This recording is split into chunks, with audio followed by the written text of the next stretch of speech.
Downloading your account data from Netflix is a straightforward process. Follow these steps to access and download your information. Step 1. Log into your account. Visit the Netflix website and sign in using your account credentials.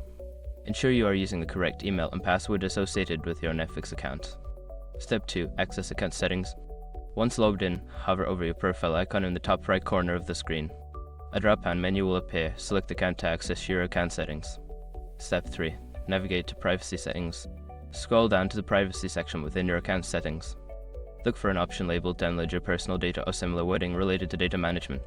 Step 4. Request your data. Click on the option to download your personal data. You may be prompted to confirm your request or enter your password again for security purposes. Follow the on-screen instructions to proceed. Step 5. Check your email.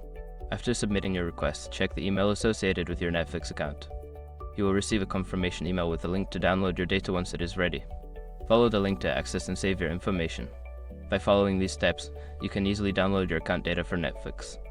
If you have any issues, consider reaching out to Netflix support for assistance.